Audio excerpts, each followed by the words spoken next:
Ladies and gentlemen, welcome to our program. It's another episode of the Jim K. Fort Sens Nation podcast. My name is Steve Warne. That there in his Slapshot t-shirt is the coach, Gregg Kennedy. Greg, how are you today? I'm good, Stephen. The Olympics are here. Did you watch the opening ceremonies? Yeah, it was weird. I was like, Weird stuff. They're all fragmented. Everybody's walking in. It's like a bunch of them through one ring, another through another ring, and another cities all over the place. Like I'm old school. I like everybody to walk into the same facility. But it's so spread out too, right? They kind of have to do it that way because the skiers and losers and skeleton people, those were the guys that were coming in the other door, or the other door in the other city. They were in Cortina, or wherever they were. But I just like, okay, I get it. It's, artistic stuff and all that, but it's a sporting event. Can we not just have the opening ceremony have more to do with sport than the history of the whatever country it is? And I don't need that stuff. I want more sports. Yeah, the attempt at comedy from a stand-up comedian who she was like, "Oh, my mic's not working. These are all the Italian gestures and stuff." It's like, okay, well, good try there. But no, there was there had to be at least three cities on the go. There was three different shots. One that looked like they were up in the Arctic somewhere with nobody at it. And another ring that was a little more, was in the stadium and then somewhere else. So they're bouncing all over the place. Here's an idea, though. Maybe have the Olympics in a big city where all the games can be played and you can have them in one place. But anyway, generally speaking, it was pretty great. The Olympics are, in fact, here, and the break is here. So we'll be able to get into a set schedule now, not being influenced when games are happening and such. So I think the thing, though, that we should do right out of the gate is get a hope check. Let's just test the water of the podcast here from each of us. Okay. What is the hope level right now for you after the Sens enter the Olympic break with a record of 5-1 in their last 6 games? And what's more than that, the way they're playing in 5 of those games, they've allowed 20 shots or less. Like, they're playing great right now. Is it fool's gold, or has your hope changed at all? Well, my hope changed for a couple of reasons. One being that we've seen this type of team, them play this type of game before, but this time it's been consistent for longer. This is a good long stretch of consistency, but not only that, they beat some really good teams in here. Like this stretch included victories over Colorado and Vegas, and a really good game against Carolina. We might want to talk about the line change, but they played some very good teams, had some very good results. The shots against are down. That helps, which was the biggest weakness on this team, the save percentage. And I just think, they look good, and I think they can keep this going. I just don't know if there's enough time left. They're 6 behind Boston, 7 behind Buffalo. Those are the 2 wildcard teams, and they're like 9 points behind second and third position. So it's just that with 25 games, I figure they need 32 points. That's my bottom line. You need 32 points to get you to 95, and maybe that might not be enough. Where are you on the hope meter? Well, there's 50 points available to them, so 32 doesn't sound unmanageable, particularly the way they're playing. If they were just kind of scuffling going into the break, my hope meter would not have moved, but I'll admit it has moved a little bit. And they're playing so great, and their best players are their best players. The big three have been excellent. Watching Tim Stützle at the end of that Philadelphia win, the guy's skill is off the charts, but also on top of that, his fitness. Like, he did 3 200-foot sprints, one for an offensive attack, another for a back check. I think there was one. Yeah, he's down, he forechecks and basically keeps Philadelphia from getting possession. But it may have been more than, it might have been 4, full blast, including the game winner at the end.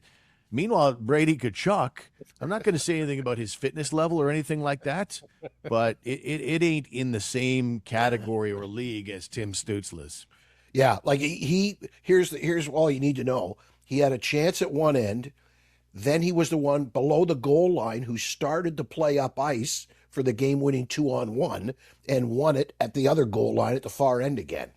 Whether there was a fourth one in there or not, I'm with you. I don't know. But I know there were 3. So, yeah, in his conditioning level, Brady was kind of standing there at center ice saying, okay, get it up to me. I'll chip it back to you and get you in alone on the goalie here. Brady didn't exactly get back hard. But, yeah, that is impressive, very impressive. Yeah, kid's in good shape. our Olympian Travis Sanheim did not look very good on that one-on-one. He was probably bagged at the end of a shift as well. Yeah, I think there were four kind of sprints. Like I know there was a forecheck in there where it looked like Philadelphia was just going to retrieve and get the puck, and then Stützle got in there and kind of poked the puck away, and that raised some question as to who was going to come out with it. So yeah, it was just a crazy good overtime. But it's funny how it goes though. Stützle and Tkachuk were both caught up initially. The 2-on-1 goes down the other way. Konechny misses the shot to the right post. It rims all the way around where Tkachuk is still chugging back. He's at center ice, leaves the puck for Stützle, and he goes in and scores. Right. The 3-on-3 is, well, as we all know, it's pond hockey, but you can look really good and really bad, and they would have been goats if Konechny buries that. Instead, they are heroes. And generally speaking, though, they just played great, as the team has.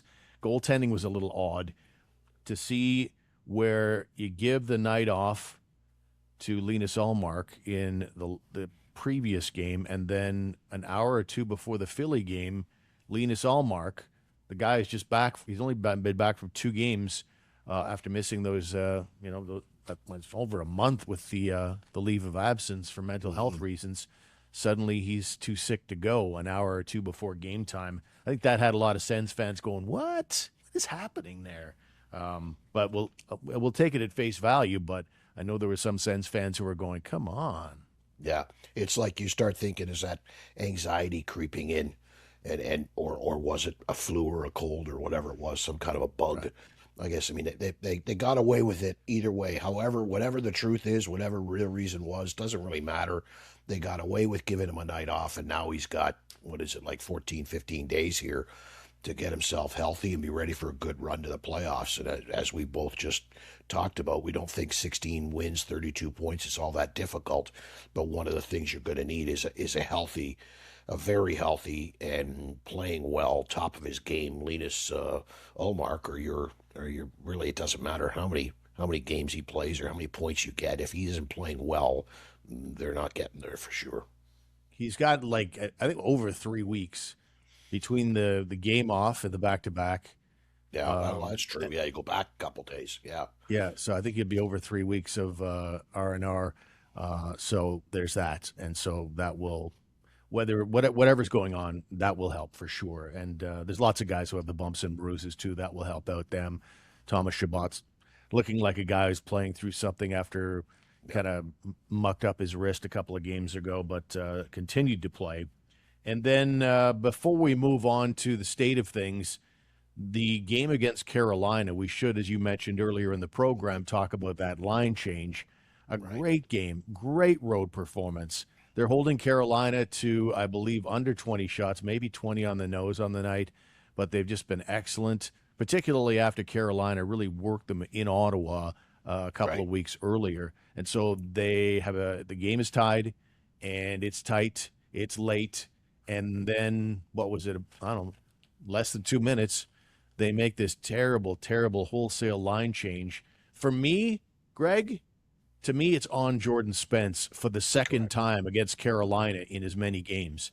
In the Carolina game, it wasn't as meaningful because Carolina was, they basically owned that game.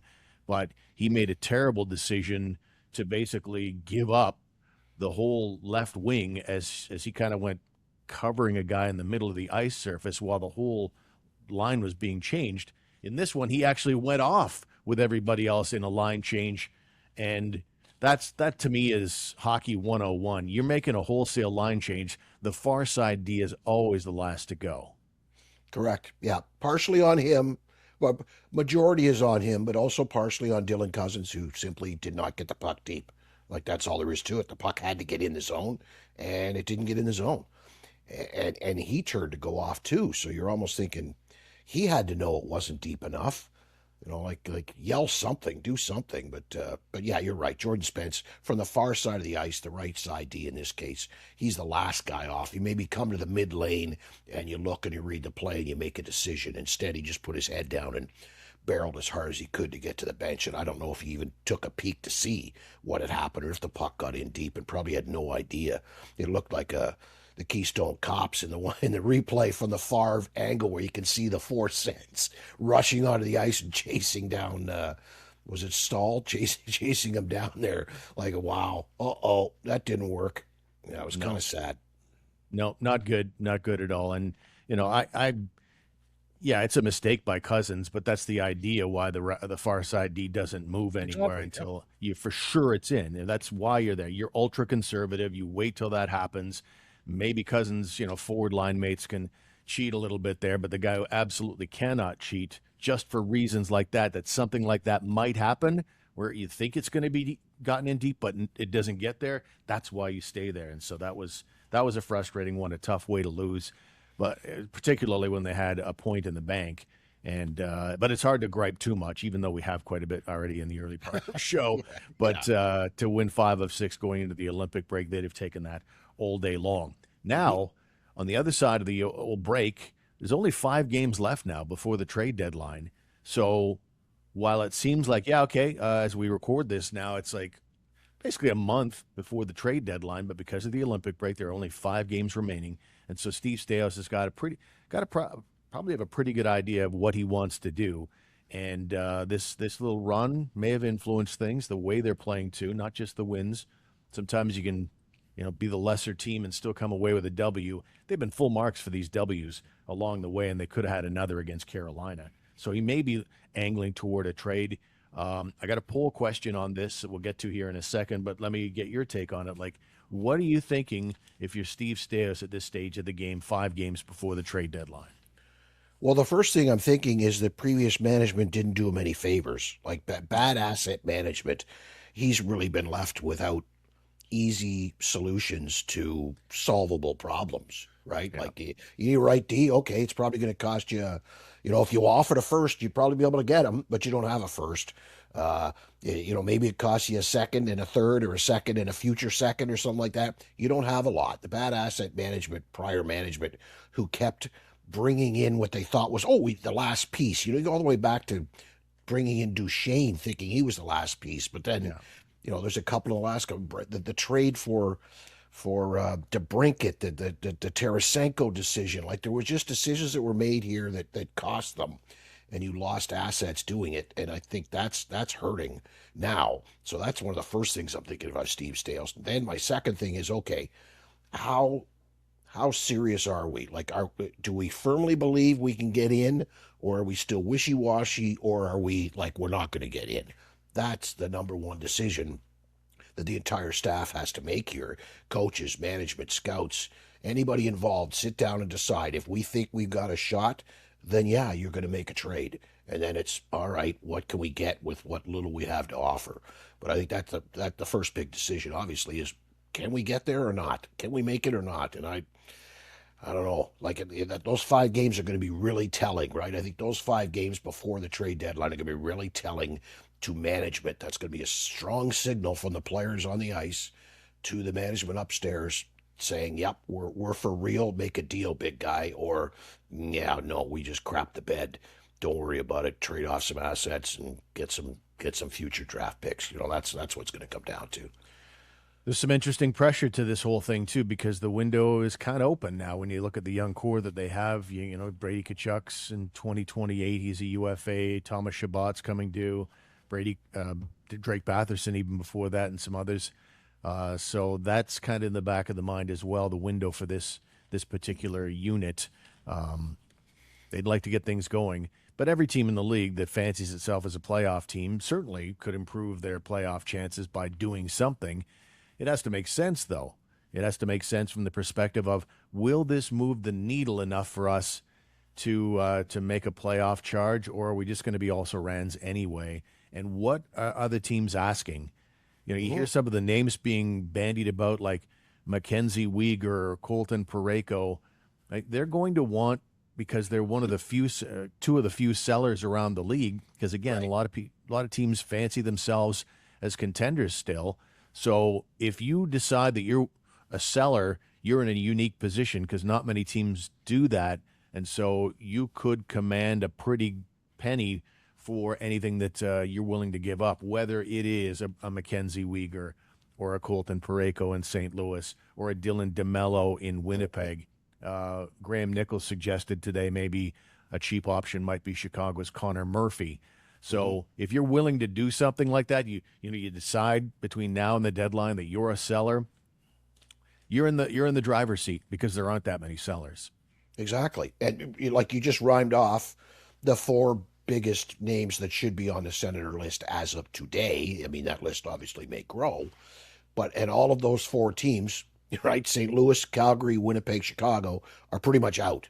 Like they're out of the playoffs. They're not going to make it. So there's your four definite sellers. So like we talk about, those 5 games the Senators have between the end of the break and the trade deadline is a time for them to determine if they're buyers or sellers. It's also, there's probably 10 or 12 other teams in the league, maybe not that high, but there's other teams in the league trying to determine if they are buyers or sellers.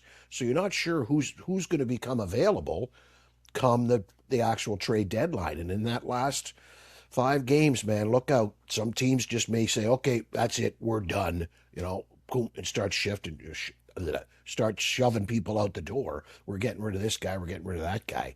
So that the list of available players may certainly grow. So that's one thing, I guess, that's kind of nice about a trade freeze right now. You can't make a trade now, but you could at least lay the foundation and talk to teams. And you can call some of those mushy middle teams and say, hey, what do you think about this guy? What could we maybe get you? Would you maybe be interested in sending us that guy? You can kind of get a first initial asking price on some other right shot Ds on some other teams that aren't exactly sellers as of today. Yeah.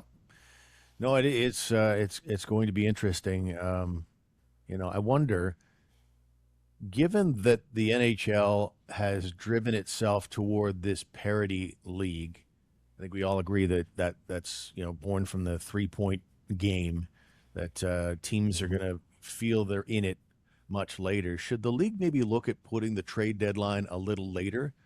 It's about the 20-game mark at the March 6th date. And should they maybe take it deeper into the season than where they currently are at? Because I kind of think that maybe another 5 games would really open up the market. And I'm sure the guys at TSN that are always bitching about slow trade deadline days would be all for that. Yeah, actually, that's a good point, Steve. You would probably definitely have more activity if it were just a wee bit later. That's an interesting idea. I don't know why it is where it is. How many games are left at that point in the year? That's like essentially everybody's got 20 games left. So has it always been like that? Has it always been around the 20-game left mark where the trade deadline is? It's pretty much been the same date for a while, right? But that's not a bad idea. It's been late. They've had it in late February before, and of course everything got mucked up during COVID. But it's always late February or early March. Early March, yeah. But that's something to look at, right? Like, okay, but of course the NHL wouldn't want to do it just based on 1 year, right? Like you don't want to, lawmakers don't make laws or try not to make laws based on one case. You want some stats or something. So look at it and figure it out. And I guess the GMs would obviously be involved and ask them, like, if the league is this tight, and it has been for a couple of years in a row, that we get to this kind of point that maybe we should move it. I don't know. I think there's probably part of the league is like, well, wait a minute, we don't want to be doing things like this just so we can disrupt players' lives and trade more of them. Does the league really want to change something just so they can have more players switching teams? I don't know if that's in their best interest either, right? So there's a lot of different angles to look at it from. But from a fan perspective, we want more trades. We want it to be later, so more teams are sellers. I'm with you on that one. If it was just the fans voting, I bet we'd all vote for later.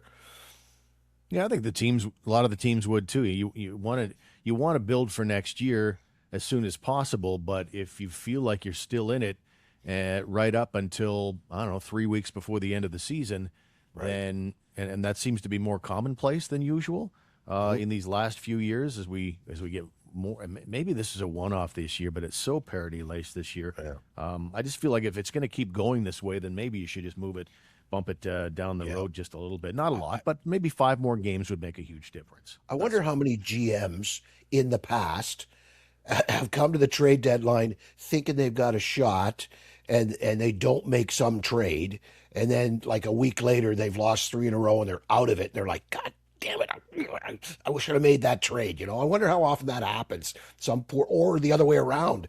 I should have acquired that guy because we got a shot here, but I'm not sure about it, so we won't do anything. And then 6 days later, you're a point out of the playoffs. You're like, geez, we could have used that guy. I should have made that deal. That would probably influence some GMs in their voting, recency bias. Last year, the year before, this happened to me, so I'm all for it. I can see that factoring into it too. It's always been weird, right? The GMs play a part in rule changes when they kind of come and go, right? It's not like they're around forever. GMs come and go, right? So you could be a short tenured guy, but you get in your 2 year stint in the league, you got to vote on replay for offsides or whatever, right? Weird. Yeah.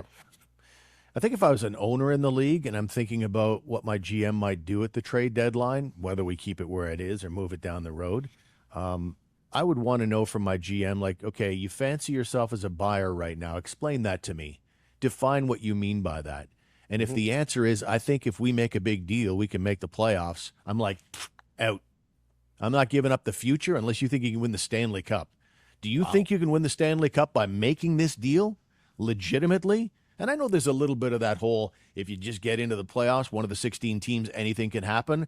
But let's be honest, there are going to be a lot of teams that make the playoffs this year, particularly out west, where you say, okay, you're in, but you're not going anywhere against the Colorados and the Dallases and things like that. So I would want to know, I would want to hear from my GM exactly what you mean when you say you should be a buyer and we should try and improve the roster right now. Otherwise, I might say, no, stand pat. We'll take another shot this year, and we'll try and improve in the summertime because you generally have to give up too much at the trade deadline to one of these minnows who want to try and rebuild overnight. Okay, but having just listened to you say that, I'm thinking that applies to the Ottawa Senators. Do you think Steve Staios could make an argument that we got to make this deal because if we do this, we can win the Stanley Cup? Would you believe him? It's such a Jekyll and Hyde team. You catch me in the right week, I will say yes. I do. And I said at the start of the year, although they've done some things, they've had weeks and months where I say, no way are they winning the Stanley Cup, let alone get in the playoffs. But you catch me right now on February 7th, the way they've been lately. I mean, what they did with Colorado and Vegas. Now, Colorado was, they've hit, not hitting the skids, but they've certainly cooled off right around the time they played Ottawa. But just the way they're playing right now, I would put them in that category of if they get in, they can do some damage and go deep and maybe get a break or two here and there. So I would probably be in buyer mode right now if I'm Steve Staios. But it has to make sense, of course. I'm not just going to give up the farm.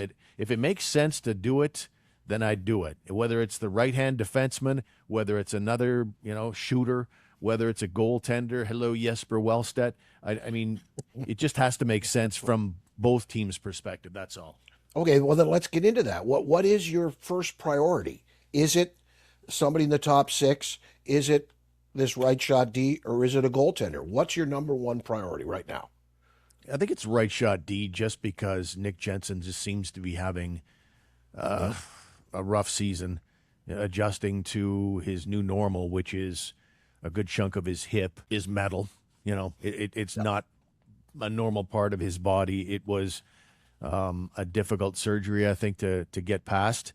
He wasn't the most blazing fast guy to start with, and he's just been caught flat-footed a lot of nights. And if you look at him statistically, when he's playing with Thomas Chabot or whether he's playing with Tyler Kleven, his stats aren't good. The underlying stats are not good, and so we know come playoff time. I mean, obviously, I'd like to see goaltending be great, whether that's the status quo or somebody else. I don't even care. You need some saves in the playoff time, but that just feels so, I don't know, up in the air right now. But in the playoffs, when every little minute mistake can be so blown up and can cost you a series, I think it's time to consider a replacement for Nick Jensen of one of those guys that I mentioned earlier.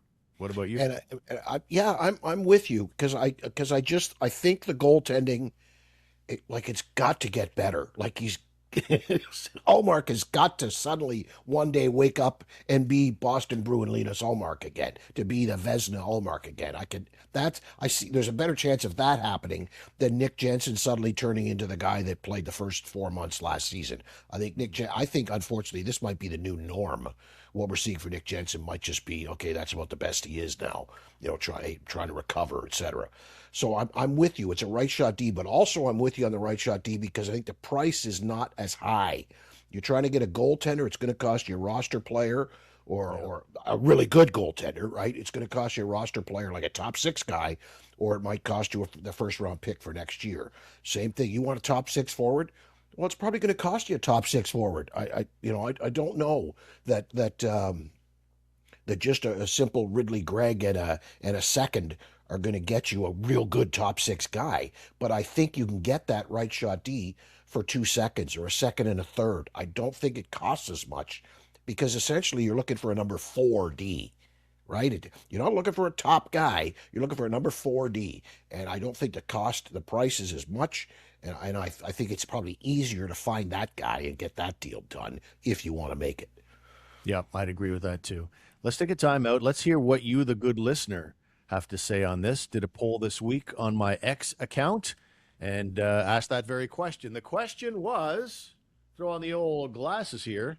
The Senators have just 5 games remaining now before the March 6th trade deadline. If you're the Sens GM, what kind of move, if any, would you like to make? So we'll get into your responses to that coming up after these words. Are you ready to take your Ford ownership to the next level? Introducing Ford Pass at Jim Keay Ford, your passport to a world of convenience and control. Start your vehicle remotely, lock or unlock it from your smartphone, receive instant alerts about your vehicle's health, and schedule service appointments. Don't miss out on the Ford Pass revolution at Jim Keay Ford, 1438 Uville Drive in Orleans, or online at jimkford.com. At Jim Keay Ford Lincoln, we say yes! Steve, if you ever get tired of waiting in line for an oil change, you can go to Midas, make an appointment. You don't have to wait in line. You just show up whatever time you want it. They'll set up an appointment for you. Walk in, get your car done in 20 minutes, wait there for it. Maybe it takes 40 minutes, but they're going to give it a good going over while it's in the shop. Check out the 5 Midas locations, midas.ca. Welcome back to the show. Thanks once again to our title sponsor, Jim Keay Ford, and as well to our fine sponsor, Midas Ottawa. Midas.com, jimkford.com. And let's go to the poll. All right. Question again. The Sens have 5 games left for the March 6th trade deadline. If you're the GM, what kind of move, if any, would you like to make? Troy St. Louis writes, that was St. Louis or Troy St. Louis. But he's a regular, though. I like Troy. He's a regular. Oh, yeah, absolutely.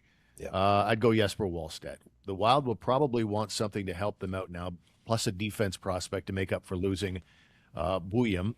It would shore up our goaltending for years. If Ullmark returns to form, then we have a goaltending tandem that would be elite. If one goes down, option 2 steps in. Is Wallstedt, do you think, really realistic? You talked about the difficulties and what you'd have to give up. Yeah, I'm convinced it would cost you Ridley Gregg it's pretty much public knowledge, a number 2 centerman. So, and I'm not sure that other teams would consider Ridley Gregg a number 2 centerman. So to me, it's more like Cousins or Pinto for Wallstedt. If you could do just the one for one, I'd think about it long and hard. I really would. Yeah, Ridley Gregg is, I think at this point as a trade chip, I think he's underrated. I think Senator fans and Sens observers are understanding how Ridley Gregg is now just coming into his own, and the point production does not equal the true value of the player. I think the point production will come if he's going to get some top 6 minutes on a regular basis now. I don't know that he is a known quantity to other NHL GMs to be included in such a deal, but who knows? Shane Pinto's another one. I think there's more there offensively. He just doesn't get the opportunity. Like I think that guy's the most maybe the most underutilized guy in the league. Like he doesn't get much in the power play looks. He spends most of his time on that third line, and it's just this. He's just such an excellent two-way center that they don't necessarily want to muck with things, but at some point you're going to either have to elevate that guy in the lineup or maybe that means, and probably will, means moving him to the wing. But at the same time, it gives you opportunities because everybody's looking for centers. and the Sens 4 pretty good ones right now. And so Yeah. we'll see how that Well, goes. if Anyway, he keeps contributing as the checking line center that he is, with the stats that he's putting up on the defensive side of the game, I got no problem with keeping him. No problem at all. Keep him and pay him.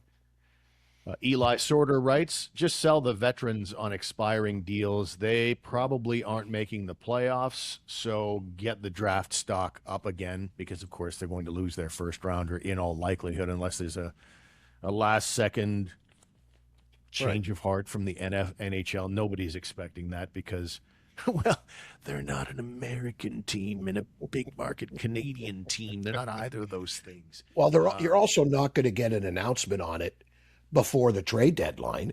Like, that's just not fair to the rest of the league. Hey, all of a sudden this team's got a first rounder again. When you're kind of approaching your trade deadline, as though they don't, right? It's Ottawa can jump in and grab a player on a trade deadline deal that you were in on and thinking Ottawa wasn't. It will not be announced before the trade deadline. I think best case scenario, they're going to get the number 32 pick in the first round. Best case scenario. Yeah, that's what happened with the Devils and the Kovalchuk? Kovalenko? Yes. Kovalchuk. Yeah, Kovalchuk. Yeah. Kovalenko, Kovalchuk. The Russians. But I agree with... They ended up going from, I think it was 15th to 30th is how it worked out with that whole thing. Yeah. Anyway, you were going to say. But I agree with the take. That's what we've been talking about all along. If you think you're in and you got a shot, your first priority to me and to both of us is that right shot D. If you don't think you're in, then the priority is ship out all these guys that are on expiring contracts, these veteran guys that get you thirds and maybe a second, that get you some players, some assets that you can use in the summer to make other deals, right? They're add-on picks that you could throw into a later trade in the summer. So there's your first two comments are the exact two polar opposites, but that's the way this team is. Buyer, seller, which is it going to be? We have Arm Prior's Bill Grease. I'm not sure a move is necessary, just a strange year, and when the band is all together, it is a very good team. All they would be doing is moving a piece for the same piece, so why bother? And that's fair, too, the stand pat thing, is even when we're talking about Nick Jensen. Nick Jensen's also been in the lineup when they've been playing amazingly here in the last little while, going 5-1 going into the break. So it can be done. They can look very, very good with that player in the lineup. He just has these moments where you go, whoa. But it can't be that. It's clearly not that way every single shift. They're just things you notice in the middle of games and you go, ooh, that's bad. But generally speaking, Nick Jensen's been in tow for this very excellent run they've been on going into the break. Yeah, he's been there. He hasn't looked good. His numbers still aren't very good, but they're winning games, right? So, but you got to find a way to insulate him, I guess. Playing him in the bottom pair doesn't seem to do any. He doesn't do any better in the bottom pair against even better matchups for him. It still doesn't seem to work. I don't know. I mean, the other thing I was thinking about while you were talking there was you need to sort of have a true 100% evaluation of your own prospects. Like you're going to make a deal, you better be 100% sure how you feel about Yakimchuk. You better be 100% sure about how you feel about Halliday, how you feel about guys like Bourgault and even Tyler Boucher, like guys down in the minors. You better be 100% sure and confident that you have the right evaluation of your own players if you're going to go shopping and you're going to try to trade, make deals, because it's going to end up being one of those type players. Somebody from Belleville is going to be included in a deal, or it's, Lassie Thompson. I don't know. Whoever it is, you better make sure you're not giving something up that's going to end up hurting you in the end, too. Yeah. Just one last thought on the whole thing. I mean, and I've been as concerned as anybody else, as I mentioned earlier in the show about Nick Jensen. He's had some calamitous moments where he left scratching your head and going, oh, man, they need to do something there. And it's not just a matter of putting him in the 5-6 role, because as I mentioned earlier, he hasn't looked particularly great in the 5-6 pairing either. But at the same time, it's just last year it was Travis Hamonic. The year before it was somebody else. So if the Sens make a deal to bring in another defenseman, then somebody on the 6-man crew will become the new Nick Jensen. It's just the way it is in this town. There's always going to be a guy going back to Wade Redden, to Jared Cowan, and there's others that I'm sure I'm forgetting at the moment. There will always be Joe Corvo. There you go. So you go ahead and say, we'll get that behind us. Well, There'll be somebody else that will take the place. after Nick Jensen is gone, and he is a free agent at the end of the year, by the way. Some other ones we've got. Walter Prager writes, hire a GM. Wow. Not a fan of the work of Steve Staios. I think it's too early for that. And I think, obviously, he was, as you talked about earlier in the show, and as we mentioned in the past, he has not been handed a very good hand. What we thought was a fixer-upper was a little worse than that. Like, there's some wholesale, replacement parts that have had to come in here. Yeah, that's exactly what it is. Just imagine if he had some more draft capital, even some more prospects from draft picks that were traded away. Like, if people say, he traded away a couple of draft picks, so what? Well, those draft picks would have turned into prospects that you could be offering up today, right? And the picks in the future that were traded away, well, now you don't have them either. So you neither have future draft picks to trade, nor do you have prospects that are 2-3 years since their draft that now can look pretty enticing to somebody. You've lost a whole slew of trade pieces because of some short-sighted deals that were made in the past. If I hear one big complaint about Steve Staios, it is the way he's handled goaltending, thinking that was enough. Linus Ullmark and Levi Merilainen, it just didn't work out in the first half of the season. He maintains confidence in them, but now we know that Linus Ullmark was dealing with things that have nothing to do with hockey, so that may have affected him in the first half of the season. I don't think there's any question about that. But with Levi Merilainen, I don't bury Staios because I agreed with it. I was that excited about the player. He looked that good in the 12-game audition last year. He did. And then, to me, if I started ripping Staios for thinking Merilainen could do the job, I would be insincere because I believed that same thing as we entered the new season. Yeah, we was talking. I think I mentioned maybe could he be maybe in the Calder race this year, because we know that Ullmark, never plays more than 50 games, so he's going to play a lot this year. And if you play 30 games and you put up the stats you did last year, you got a good chance at the Calder. It didn't work out for whatever reason. Merilainen wasn't ready, and I guess there's part of us that probably should have stepped back and said, "Don't forget, he's only 23, and not many guys even are in the NHL at 23, let alone excelling at 23, let alone playing goal." Yeah, well, that's the position. There's lots of 23 and under skaters. As far as goalies, I'm talking about under 23, there just aren't any. You're bang on. It's not Steve Staios' fault. The assessment of Levi Merilainen that the management group came up with was the exact same one that probably everybody had. I defy anyone out there who can show me in writing and prove to me that, 363 days ago you said Levi Merilainen was going to suck this year. Like, who would have saw that coming? Yeah. You can't be like, you should have known Linus Ullmark would have anxiety and panic attacks. Well, there's only so much you can do as an evaluator. You can't know what necessarily is happening at home and between a guy's ears, and just unfortunate that it's happened that way. And hopefully Ullmark, and he certainly in his 2-game stint before he just step away again, dealing with flu-like symptoms, I think it was a couple hours before the game against Philadelphia. Hopefully, though, based on the 2 games we saw, that he's right again and can get this thing back on track. I think, without Linus Ullmark, I think you mentioned it earlier, the playoffs are not even. Forget about it. Yeah, I don't think it's just a too tall an ask for a guy like James Reimer. A couple more before we step away to other things. Demare wants to get Colton Parayko, and I've also heard people say that he's past his prime. I think our good friend of the show, Brad Smith, was not necessarily sold on the idea of Colton Parayko. For sure, 3-4 years ago he would have been, but not so much today, particularly what you'd have to give up for a Colton Parayko. I love the size and the shutdown ability even now. But what do you think about Colton Parayko? We had mentioned those 4 defensemen. To me, I think he's the least likely of the bunch, just given what you'd have to give up for him. And he's not going to grow with the team. He's just going to be here for a good time, not a long time. Well, that's what the contract, right? What's going to cost you what do you got to pay him? What he's already making, and what is left? He's not a pending free agent, right? Like you're going to have to pay him. He's making a good chunk of change, but do you bite the bullet and maybe that contract status affects the price, and he costs a little less than you think he's going to cost.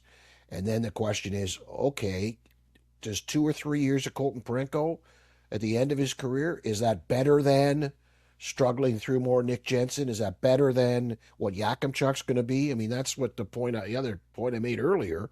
What is your assessment of Yakimchuk? Is he going to play next year?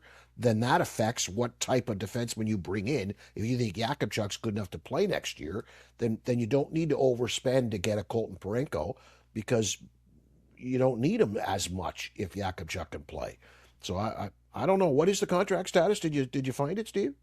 Yeah, on Parayko? Yeah, I'm talking to my ass because I thought he was like a year or two removed. I thought he was if not this year, next year, going to be a free agent. But he's got 3.5 left. Wait, 4.5 years left on his contract at $6.5 million. Wow, 6.5, which is with the expanding salary cap. If it was all status quo, you think about what you have right now. You've already got a couple of guys at $8 million, but with the cap going up, that's going to be. And his play is going to go down. Like, he's not going to be worth 6.5 no matter where he's playing. 4 years from now, he's not going to be worth 6.5. That's a tough pill to swallow, I think. I like the size. I like that he knocks guys around in the corner in front of the net. The mobility, sometimes I go, ooh, the feet look a little bit clunky, like our old pal JR used to say, the muddy boot skater. I see a bit of that in Colton Parayko. But the guy's been Team Canada. He's been an Olympian. Even if he's fallen off a little bit, he's what age is he at, right? 33 right now, I think he is. 32 right now. 6'6", 229 pounds, a right shot D. And if you're worried about mobility, well, right now you've been trucking out Nick Jensen, and I don't think it's, unless you go back to Hamonic last year, I don't think you can talk much about mobility in a worse way than that guy. But that's the point. No matter who you bring in, it's going to be better than Nick Jensen. But that's not what you're looking for. That's not the ceiling here. You want somebody better than Nick Jensen. You want somebody better than the next 2 or 3 guys in your depth chart, especially if you're going to pay the guy $6 million for 4 years. Wow, the guy better play to that level, like top 2 defenseman, right? He better be good enough to play in your top pair. Play him with Sanderson. Move Zub down to play with Shabbat and figure out your 5-6. If he could play that long, another 4 years, that'd be okay if he plays to that level. I'd be all right with that. But I don't know what's going to cost you. I think he's ideal for Thomas Shabbat, who loves to roam defensively, offensively, neutral zone. He's a roamer. He's got to go. He's got to go. I think, as with a Mark Mathot with an Erik Karlsson or a Kuba with a Karlsson, I think you need someone like that for Shabbat. And to me, that's a guy that strikes me as tailor-made. But, I'd like to have seen him more of late. But, my limited looks at Colton Parayko, I go, okay, that would work. That would work in your top 4. But it all depends. $6.5 million for the next 4.5 years. And what are you giving up for that? What will the Blues want? Will that be a meaningful enough of a change to push you toward a playoff spot this year? Maybe more. The art of being a general manager, that is what it's all about. There is good news on the Tyler Kleven front in that he has the hardest shot in the NHL this year. If I told you who had the hardest shot in the NHL, would you say it would be Tyler Kleven? Well, you'd be wrong if you said it was anybody but Kleven. It is, in fact, Tyler Kleven, who in a game recently became the guy with the number 1 shot. It was 1,000 miles an hour. It was crazy. No, it's something about 103 and change, and that put him past Morgan Geekie with the Boston Bruins, and it's the Islanders, the Ryan Pulak. He's number 3 on the year. So congratulations to Tyler Kleven, who certainly has the frame for a big shot. Sure. Yeah. Okay. But he's not doing there's no all-star game this year, and he wouldn't go anyway. I've never understood that. When they say some guy goes there and he wins the fastest skater. Okay, you won the fastest skater amongst these 32 players. You didn't win the fastest skater of the whole league or the hardest shot. You won the hardest shot competition of the All-Star game. It doesn't mean you have the hardest shot in the NHL, and this will be a prime example of that. Tyler Kleven's not going to the All-Star game, and if anybody in the All-Star game had a harder shot than his, okay. But if not, then Tyler Kleven has the hardest shot in the NHL. I'd rather see that. I'd rather see all the top players from each team rather than watch the NHL All-Star games. It's not the game, by the way. It's a tournament, 3-on-3. Yeah. It's ridiculous. No, I'm not correcting you in general. I find that hilarious. But the skills competition, if you did it legitimately and the players bought into it, yeah, I'd love to see, okay, whoever the Sens' hardest shot was, we actually go and have a little showdown. And don't do any of the stupid stuff where you're blasting pucks from the second row or the second bowl in the arena from to the far end of the arena. It just got so nonsensical. I'd be interested in. I'd like to see the hardest shot tournament. I'd like to see the fastest skater tournament. Is there anything else we want to see? Those are the two biggies. Yeah, I think so. Yeah. Yep. Maybe accurate passer, because Kucherov took that so seriously. He was all over that. Yeah. I've never seen anybody go through the motions. And I worked with Jim Jerome for I worked with Jim Jerome for 10 years. I kid. Classic. What are you doing for Super Bowl? We're just going to sit here and watch the game. We're not doing anything, so I'm not going anywhere. I'm not having everybody over. Just the two of us relaxing on the couch and watch the game. What do you? I know you're going to make your dip, right? Oh yeah. I'm Okay. making it with Tostitos this year because I'm the voice of the Tostitos Super Bowl Canada ad. So You're the man. I'm going specifically Tostitos in the recipe, and I'll put the recipe, by the way, on. I'm looking forward to the X. commercial. Can't wait. Oh, to there's see the nothing. commercial. Literally, it's like blink and you miss it. I do the tag at the end. The Tostitos, the official chip and dip of the NFL, and I say it just like that. Say it like a snippet. And hey, how about the former Ottawa Senator, Olympic flag bearer? Did you catch that? Former Ottawa Senator, Olympic flag bearer. Was his country's flag bearer? I was in and out of the opening ceremonies because I think You had Nito Niederreiter, you had Leon Draisaitl, and you had, who was the third one now? I can't remember. Still waiting for the former senator. David Pasternak, Okay. and then Kaspers Dogovich. Oh yeah, He was the flag bearer. he retired about 10 years ago, I think, but he keeps coming out of retirement. He keeps playing there for Latvia. He is Mr. Latvia. Are there any shootouts at the Olympics? Because I want to see that Yes. attempt again. Oh, baby.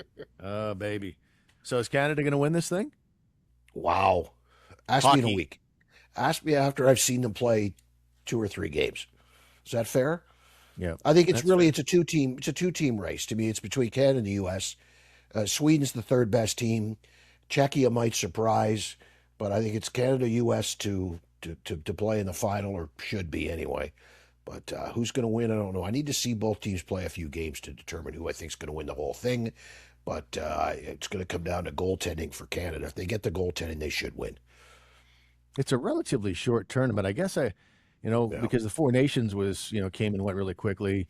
It's 4 teams, round robin, and then they went right to the final. Oh. And obviously the Olympics is a little longer than that, but I don't think it's dramatically longer. What do you end up playing, like maybe 6 or 7 games when all is said and done, if you go to the gold medal game?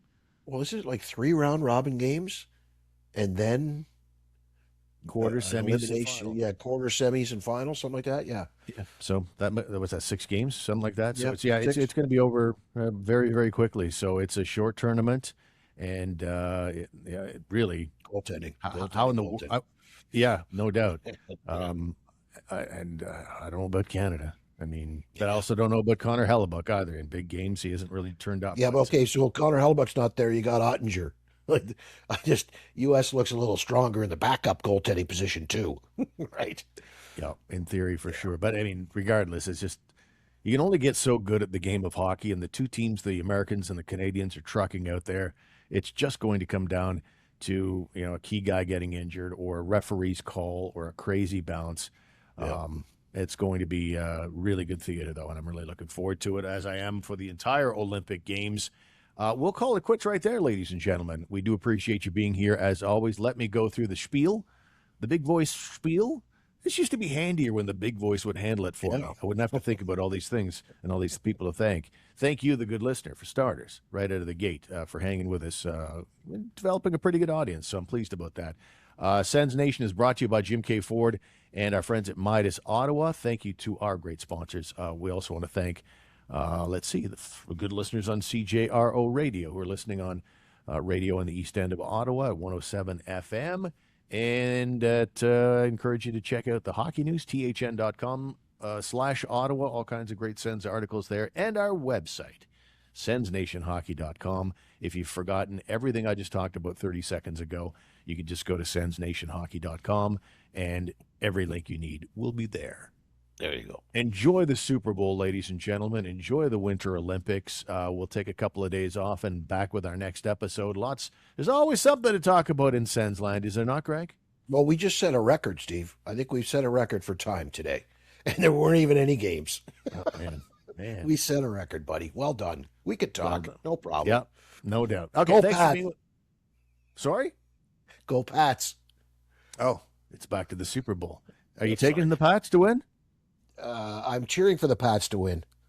I'm not betting at all. No, I have no idea who's going to win. But I do like the Pats. It's a pretty uneventful matchup, to be honest. But anyway, I'm going to go for the Pats as well because my late dad was a massive New England fan. Used to drive me crazy. They seem to win every year with Tom Brady. Tom Brady leaves, and it doesn't take them long to get back on top. Good old days are back again. Yeah, apparently so. For my dad, I'm going Patriots as well. Enjoy the Super Bowl, ladies and gentlemen, and we'll talk to you in our next episode. Thanks, Greg. Yep. See you, bud.